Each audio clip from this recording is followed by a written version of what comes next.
안녕하세요. 저는 올해 40대 초반이 된 남성입니다. 저는 결혼을 하고 아내와 친구에게 배신을 당하고 아주 통쾌하게 복수를 했는데요. 이 이야기를 한번 여러분들에게 알려드리고 싶어서 사연을 씁니다. 그녀와 저는 아주 평범하고 무난한 연애를 했어요. 다들 연애하시는 것처럼 서로에게 노력하고 믿음을 주면서 평범하게 연애를 했는데 무려 7년이나 했죠. 어릴 때부터 만나서 서로에 대해 너무 잘 알고 있었고, 커갈수록 그 사람이 없으면 안 되겠다는 생각이 너무 많이 들더라고요. 그녀가 제 인생에 너무나도 큰 부분을 차지하고 있다 보니 결혼은 서로 자연스럽게 결정하게 된 것 같아요.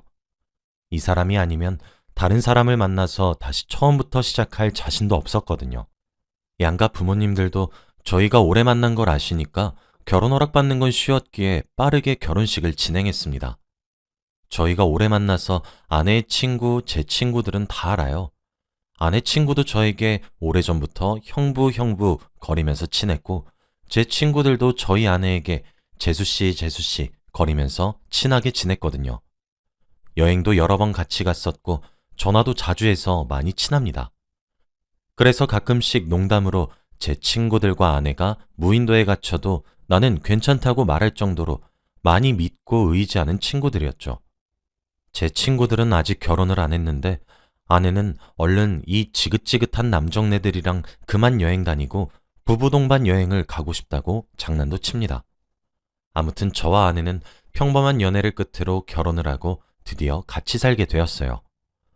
오랜만에 만났는데 신기하게도 연애랑 결혼의 느낌은 완전히 다르더라고요. 결혼을 하니까 훨씬 안정적이고 기분도 좋은 거 있죠? 이 사람과 정말로 한 가족이 됐다는 생각에 왠지 모르게 기분이 좋아졌고 얼른 저와 아내를 닮은 귀여운 아기도 낳고 싶다는 생각이 들었습니다. 그치만 아직 신혼이었고 저희 둘이서 시간을 보내는 게 더 좋았기 때문에 아직은 아기 계획이 없었어요. 아내도 조금 더 신혼 생활을 즐기고 아이를 낳자고 했고요. 저는 평범한 회사를 다니고 있었고 아내는 집에서 일을 하는 프리랜서입니다. 아내는 글을 쓰는 작가인데 다른 사무실은 없고 아직 신생 작가라 집에서 혼자 노트북을 두드리고 있죠. 아내는 원래 직장 생활하다가 작가 일을 하고 싶어서 일을 그만두고 작가를 하고 있는데 처음에 저는 극구 반대했어요. 솔직히 작가라는 직업이 많이 대중화되어 있지 않았고 수입도 그렇게 많은 편이 아니라서 힘들 것 같았는데 아내는 고집이 워낙 세서 하고 싶은 건 꼭 해야 직성이 풀립니다. 그래서 주위 사람들의 반대에도 무릅쓰고 작가가 되었죠.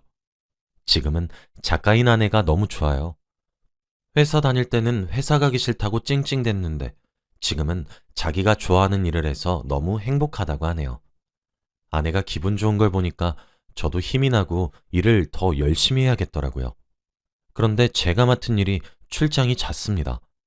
자주 지방으로 가서 일을 하다가 많으면 5일 정도 외박을 한 뒤에 집으로 가거든요. 최대한 신혼 기간에는 출장을 많이 안 잡으려고 했는데 꼭 출장을 가고 싶지 않을 때 출장이 많이 잡히더라고요. 연애 때는 그래도 같이 살지 않으니까 제가 출장을 가 있을 동안에 아내는 친구들도 만나고 일도 하면서 자기만의 시간을 가졌지만 결혼을 하니 같이 살잖아요. 그러면 하루 종일 집에 혼자 있어야 하는 아내가 걱정되었습니다. 그치만 아내는 괜찮다며 혼자 있는 거 적응됐다며 잘 다녀오라고 해주더라고요. 저는 출장 가서도 밤마다 아내에게 영상통화를 걸면서 이야기를 나누고 싶었지만 아내는 전화를 잘 받지 않았습니다. 그래도 나중에는 다 문자나 전화가 와서 잠들었다고 말해주며 저를 안심시켜줬어요. 출장을 갔다가 집으로 가는 엘리베이터를 탔고 옆집 아주머니와 우연히 만났는데 아주머니가 아이고 그때 그 총각 잘생겼던디 어쩜 그렇게 남매끼리 사이가 좋아? 우리 딸이랑 아들은 아주 치고받고 난리여 라고 하는 겁니다. 네? 총각이라니? 아니 그 와이프 동생 말이여. 얼마 전에 그쪽 와이프 남동생이라면서 엘리베이터에서 만났는디 그때 팔짱 끼고 있길래 남매 사이가 좋구나 했지. 옆집 아주머니의 말은 정말 충격적이었어요. 왜냐면 아내는 외동딸이거든요. 아내 주위에 사촌 오빠도 없고 팔짱을 끼고 다닐 만한 남자가 없습니다. 저는 오랫동안 만난 아내에게 이런 사생활이 있을 줄 몰랐어요. 아주머니는 제 표정이 점점 굳어지는 걸 보시고는 잘못 말했다 싶었는지 아, 아니, 내가 잘못 봤나? 라고 하시더라고요. 저는 그때부터 아내를 의심했습니다. 집으로 갔는데 아내는 보고 싶었다며 저한테 달려왔고 저는 그런 아내에게 왠지 모르게 거리감이 느껴지더라고요. 아내에게 솔직하게 누구랑 팔짱 꼈냐고 물어보고 싶었지만 정말로 내가 믿고 있던 아내가 바람이라도 났으면 어쩌나 싶어 무서워서 아무 말도 하지 못했어요. 집으로 가니까 낯선 사람의 흔적은 전혀 느껴지지 않았고 정말로 그 아주머니가 잘못 보신 건가 싶었는데 화장실로 가니까 일회용 면도기랑 다른 칫솔이 있더라고요. 저는 아내를 불러서 이게 뭐냐고 담담하게 물어봤습니다. 그런데 아내는 당황하지도 않고 아, 여보 없을 때 내 친구들 왔다 갔어. 내 친구 중에서 머리 짧은 친구 알지? 걔가 구렛나루 자른다더니 저거 들고 왔다가 놔두고 갔어. 아내의 친구 중에서 머리가 남자들보다 짧은 여자가 한 명 있는데 굳이 구렛나루를 자른다고 저걸 들고 다니나요? 솔직히 이해는 되지 않았지만 이해하려고 노력했습니다. 솔직히 그때는 아내가 그렇게 말하니까 아주머니가 말씀하신 팔짱 끼고 있던 잘생긴 남자가 아내의 친구가 아닐까 싶었어요. 아주머니는 아내의 친구를 머리가 짧아서 남자라고 오해한 거고요. 제발 아주머니가 잘못 본 거라고 합리화하고 싶었던 것 같네요. 아무튼 그때까지 저는 절대 아내가 바람을 피우지 않을 거라고 생각하려고 했습니다. 아내는 워낙 바람이나 불륜 같은 이야기들을 싫어하는 사람이기도 하고 바람 피우는 사람들에게 손가락질하면서 화를 내거든요. 요즘 TV 프로그램 보면 이런 주제인 영상들이 몇 개씩 나오잖아요. 그러면 아내는 혀를 차면서 어떻게 저럴 수 있냐고 바람 피우는 것들은 천벌받아야 한다고 말을 합니다. 그렇게 말하는 사람이 바람을 피우는 건 말도 안 되죠. 그래서 더 아내를 믿으려고 했던 것 같습니다. 오랜만에 집으로 와서 아내와 같이 오붓한 시간을 보내고 맛있는 음식도 해먹고 재미있는 하루를 보냈어요. 얼마 후 저와 아내는 주말이라 오랜만에 데이트도 할 겸 밖에 나가기로 했습니다. 봄이었어서 꽃 구경도 하고 싶었고 날씨가 너무 좋았거든요. 아내도 좋다고 했고 서로 일이 바빠서 너무 소홀했는데 오늘 하루만큼은 아내만 바라보고 놀려고 했습니다. 그런데 아내의 화장법이 바뀌고 향수가 바뀌었더라고요. 그리고 원래 화장을 거의 안 하다시피 하는 아내가 최근 들어서 화장을 진하게 합니다. 집안 마트를 갈 때에도 맨 얼굴로 나갔던 아내는 이제 화장을 하고 나가요. 향수향도 예전보다 진해졌고 옷 입는 것도 조금 달라졌어요.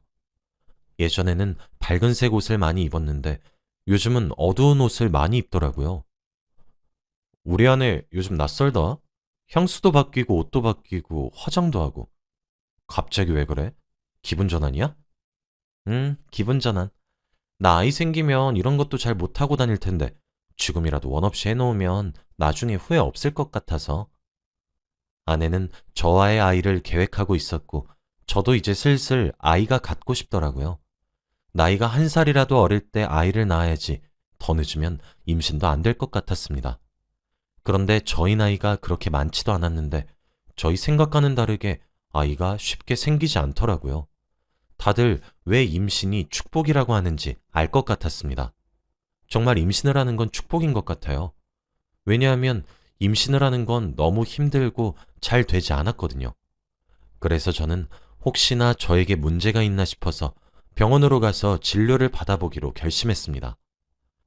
아내에게 비밀로 한 채 친구가 운영하고 있는 비뇨기과로 가서 진료를 받기로 했죠. 저는 검사를 받고 결과를 기다리는 내내 너무 떨리고 긴장되었습니다. 혹시나 제가 아이를 못 가지는 몸이라면 평생 저와 아내 사이에는 아이는 없는 거잖아요. 아내에게 미안해서 어떡합니까? 검사 결과를 듣기 위해서 친구한테 갔는데 친구 표정이 좋지 않았어요. 야, 너 어떡하냐? 왜? 나 평생 아이 못 낳아? 너 씨 없는 수박이야, 임마. 정말 청천벽력 같은 소리였죠. 어떻게 제게 이런 시련이 찾아온 것인가요? 정말 남자로서 자존감이 바닥을 쳤고 아내에게 이 소식을 어떻게 전해야 할지도 너무 막막했습니다. 야, 너 어떡해? 너 아이 낳고 싶어 했잖아. 아이, 그러니까 와이프한테 어떻게 전하지? 많이 실망할 텐데. 입양이라도 해야 하나? 저는 집으로 가는 내내 고개를 들 수 없었고 너무 절망적이었어요. 요즘 아내는 아이 낳을 생각하면서 육아에 관련된 책도 읽고 영상도 보면서 엄마가 될 준비를 하고 있었는데 저는 아빠가 될 수 없는 몸이었잖아요. 너무 미안했어요, 정말. 그리고 집에 도착해서 아내에게 말하기 위해 호흡을 가다듬은 뒤 현관문을 열고 집으로 들어갔습니다. 그런데 집으로 들어가니 아내가 기쁜 목소리로 저에게 달려오더라고요. 여보, 내가 좋은 소식 들려줄게. 라고 했죠. 여보, 나도 할 말이 있는데 내가 먼저 하면 안 될까? 안 돼. 절대 안 돼. 내가 먼저 할 거야. 당신 너무 행복해서 뒤로 자빠질걸? 그 정도로 기쁜 일이면 내 얘기 먼저 들어줘. 난 안 좋은 얘기란 말이야. 안 돼. 그래도 내가 무조건 말해야겠어. 내가 지금 뭘 들고 있게? 아내는 손에다가 뭘 쥐었는지 등 뒤로 꽁꽁 숨기고 있더라고요. 제가 못 맞추니까 아내는 짠 하면서 제 앞에 한 물건을 들이미는데 바로 임신 테스트기였어요. 그런데 선명하게 두 줄이었습니다. 아니, 이게 어떻게 된 건가요? 방금까지 저는 아이를 가질 수 없는 몸이라고 검사 결과를 들었는데 아내가 임신을 했다니요. 이건 솔직히 말이 안 되잖아요. 아내는 여보, 대박이지. 우리 드디어 임신이야, 임신. 아기가 생겼다고. 아니, 이게 어떻게... 아무것도 모르는 아내는 기뻐하느라 정신이 없었고 저는 아내의 불륜이 정말 현실이 되었다는 것이 제가 이세를 만드는 게 불가능하다는 소식보다 더 절망적이었어요. 그제서야 아내는 저에게 여보가 말하려던 건 뭐야?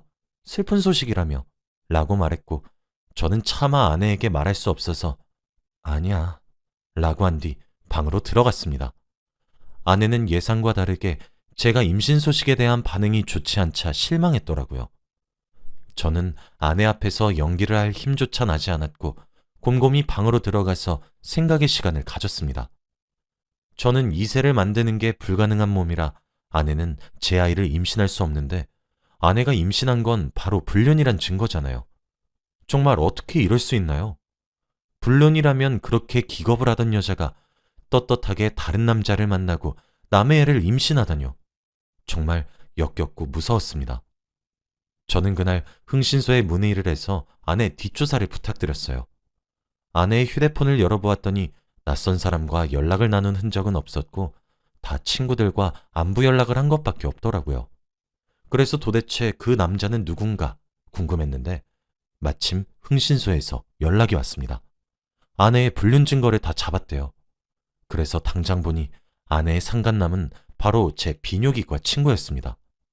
저에게 충격적인 사실을 선고했던 친구와 함께 여행도 가고 놀러 다니면서 연애를 하더라고요. 그런데 아직은 그 친구는 아내가 임신한 사실을 모르나 봐요. 그 친구는 제가 아이를 못 가지는 몸인 걸 아니까 아내가 임신을 했다고 하면 당연히 불륜 사실이 들통나잖아요. 정말 화가 머리끝까지 솟았습니다. 어떻게 저에게 핏줄 가도 같던 친구와 아내가 저렇게 쌍으로 저를 배신할 수 있나요? 그래서 저는 그들에게 복수를 하기로 결심했어요. 아내는 만삭태까지 태교를 열심히 했는데 저는 차마 얼굴에 철판 깔고 친구의 아기를 태교할 수 없겠더라고요. 아내는 서운해하면서 왜 이렇게 자식한테 관심이 없냐고 했지만 저는 도저히 할 수 없었습니다. 아내는 출산 전에 임신 축하 파티를 열고 싶다고 했고 가족들과 친척들 그리고 주변 친구들도 다 초대하자고 했죠. 저는 그날 제 친구와 아내에게 복수하기로 했습니다. 얼마 후 임신 축하 파티 날 아내는 정말 행복해하는 표정이더라고요. 저는 그 기분을 망쳐주기 위해서 작전을 시행했죠. 우선 미리 선임해 놓은 변호사를 노트북 앞에 세우고 저는 중앙에 서서 마이크를 잡았습니다. 모두들 와주셔서 감사해요. 그런데 오늘 축하받아야 할 사람은 제가 아니라 바로 제 아내와 불륜을 저지르고 있는 저 사람입니다. 라고 말을 하면서 제 친구를 손가락으로 가리켰어요. 친구는 당황한 표정으로 장난치지 말라고 했고, 저는 그때 변호사를 쳐다보고 영상을 재생하라고 했습니다. 그 영상은 흥신소에서 받은 아내와 친구의 불륜 증거들이었고, 그 영상은 아주 큰 화면으로 재생되고 있었어요. 영상 속에는 충격적인 장면이 잔뜩 들어 있었습니다. 거기에 온 하객들은 다 같이 그 영상을 보고 충격을 감추지 못했고, 마치 제가 아내의 불륜 사실을 처음 알았을 때의 그 표정이더라고요. 영상이 끝난 뒤 저는 마이크를 다시 잡고, 아내의 뱃속에 있는 아이는 사실 제 아이가 아닙니다. 저는 아이를 가질 수 없는 몸이거든요. 라고 말했습니다. 다들 헉 하며 입을 틀어막았고, 다 같이 아내와 제 친구를 쳐다봤어요. 제 친구는 직업이 의사니까 주위에서 평판도 좋았고 착한 친구라서 더 많은 정을 나눴던 친구였는데, 한순간에 이미지가 망가진 거죠. 저는 제 치부를 당당하게 이야기하는 게 너무 힘들었지만, 그래도 더 확실한 복수를 위해서 부끄러움을 감수하고 말을 했어요. 하객들은 저의 말을 듣고 화가 잔뜩 나서 테이블에 있던 음식들을 제 친구에게 던지면서 욕을 하기 시작했고, 친구는 그곳을 뛰쳐나갔죠. 아내의 얼굴을 보니까 세상을 다 잃은 허망한 표정을 하면서 멍 때리고 있었습니다. 나중에 알게 된 사실이지만, 아내는 제가 그런 상태였던 건 몰랐지만 아이의 아빠가 제 친구인 건 알고 있었대요. 일부러 거짓말하고 저에게 임신했다고 알렸다고 합니다. 친구는 불륜만 안 들키면 된다는 생각으로 만난 건데, 아내가 임신을 한 줄은 몰랐대요. 둘은 아내가 임신하기 전에 잠깐 만난 거였고, 아내가 임신을 하고 나서부터는 둘이서 만나지 않았다고 하네요. 나중에 사과했지만 제가 용서할 순 없겠죠. 그리고 아내와 이혼을 하고 지금은 따로 살아요. 처갓집에서도 다들 미안하다면서 딸 잘못 키운 자기들을 탓하라고 하는데, 그건 핑계죠. 처갓집에서도 아내한테 더러운 괴물 취급을 하고 쫓아냈다고 합니다. 아마 아내는 제 친구와 같이 살고 있겠죠. 그들의 아이니까요. 정말 지금 생각해도 화가 나고 환멸이 납니다. 어떻게 그런 존재들이 제 주위에 있을 수 있나요? 그녀와 이혼 후 서로 연락도 안 하고 살고 소식을 아예 모르는데, 작가라서 책이 출간하면 대충 어떻게 사는지 알아요. 그런데 원래 사랑 이야기를 쓰던 그녀가 점점 글을 쓰는 방식이 변하더라고요. 그녀는 글을 쓸 때 주위 환경의 영향을 많이 받는 편이라서 글을 읽으면 그녀가 지금 어떻게 살고 있는지 티가 팍팍 나는데, 정말 별로인가 봐요. 애아빠가 잘 못해주고 육아도 힘들고 과거를 후회한다는 말이 많았습니다. 제 친구들은 다들 그녀의 더러운 사생활 때문에 인연을 끊었는데, 그녀가 책을 출간하거나 기사가 가끔씩 날 때마다 그녀에 대한 이야기를 댓글이나 책의 감상평 같은 곳에 달아요. 그녀가 과거에 했던 일들을 다 나열해서 그냥 책 읽지 말라고 독자들에게 알립니다. 제가 시킨 건 아닌데 친구들이 알아서 이런 애들은 그냥 사회의 악이라고, 나오면 안 된다고 말을 하더라고요. 저는 굳이 안 그래도 된다고 하지만 친구들은 그냥 자기가 하고 싶어서 한대요. 아무튼 지금 생각해보면 그 아주머니에게 감사드려요. 그때 엘리베이터에서 그 이야기만 안 하셨어도 저는 지금까지 의심했겠죠. 그리고 이제서야 알게 된 저도 많이 반성합니다. 아내가 안 하던 화장을 하고 옷을 입는 게 바뀌고 향수 냄새가 바뀐 게 바로 친구 취향이어서 그랬대요. 그리고 면도기와 칫솔은 확실한 증거였잖아요. 여러분들도 조심하세요. 혹시 모릅니다. 제 이야기는 여기까지예요. 들어주셔서 감사합니다.